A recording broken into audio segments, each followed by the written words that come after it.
大家好，这里是爱科技。小米呢，在这个月的10号发布了最新的 Redmi K30啊，那它现在呢就在这里了。那这个手机的主人呢是我的一个学员啊，那今天呢也是让他自己亲手啊来给大家做一个拆解。大家好，我是爱科技的学员，我叫汪黎。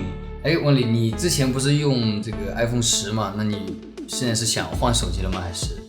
对，我之前用的是 iPhone X， 但是它的续航和信号都达不到我的要求，所以我想买一台安卓的备用机拿来用。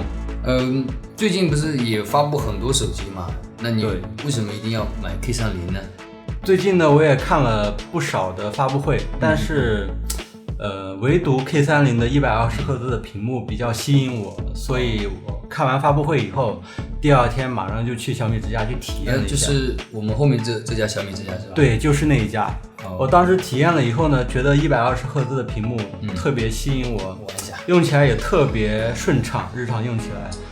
我当时也拿出来我的 iPhone X 拿出来对比了一下，觉得60赫兹的屏幕比较卡，所以呢，我当时就毫不犹豫全款把它定下来了。毫不犹豫啊？对，毫不犹豫。对。但是比较尴尬的是，本来是要给大家录一个开箱视频的，小米的工作人员当时说，当场必须要拆封验机，所以要验机吗？对啊，怎么验机？验什么机啊？这手机不是他们自己的吗？他们自己工厂发过来，难道还能发个假的机子给你吗？应该不现实吧？这个就比较尴尬。但是小米员工说呢，这样做是为了打击黄牛，也是官方的一个说法。就是怕别人可能买来倒卖这样子。对。那如果是在网上或者是比如说像官网啊、京东啊、淘宝什么购买的这种，应该也会拆吗？不会吧？据我了解，不会的。这样，那没事。虽然呢我们不能给大家做开箱，但是我们可以给大家做一个拆解。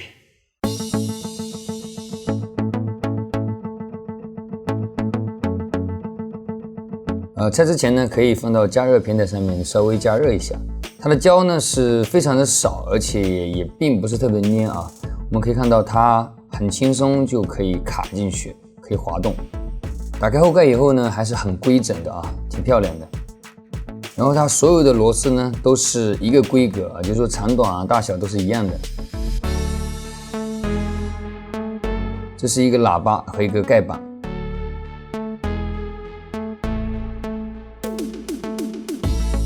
它所有的排扣呢，全部都用了这个铜箔啊，粘的比较紧。这个胶我感觉是比它后盖粘的还要紧啊。所以呢，就要把这个铜箔呢先给它撕掉啊，要不然你这个座子是拆不下来的。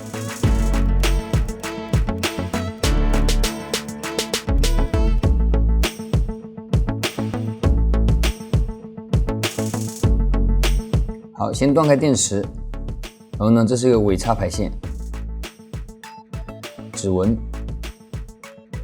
这里把尾插排线先拿掉，然后屏幕扣子，相机啊，它有4个后置摄像头啊，2个前摄像头。好，把听筒取出来，这里还有一个传感器的座子，这样呢就可以把主板取下来了。它的卡扣很松的啊，轻轻一提就能提起来。先把这个天线也拿掉。这样呢就可以取出这个尾插小板了，下面呢还压着一个震动啊，扯掉易拉胶以后再取出电池。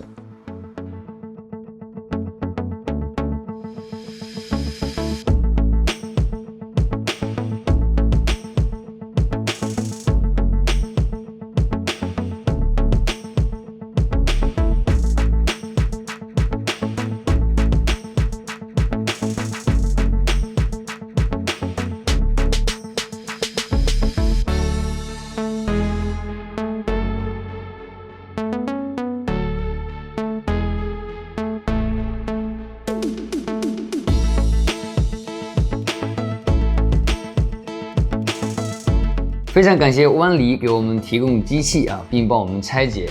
那看完他拆解以后呢，我觉得也蛮心疼的。然后我打算是给他重新买一部新的，然后呢，把这台机子呢，就是回收过来给我自己做一个测试机啊。那么本期视频呢，我们就先到这里。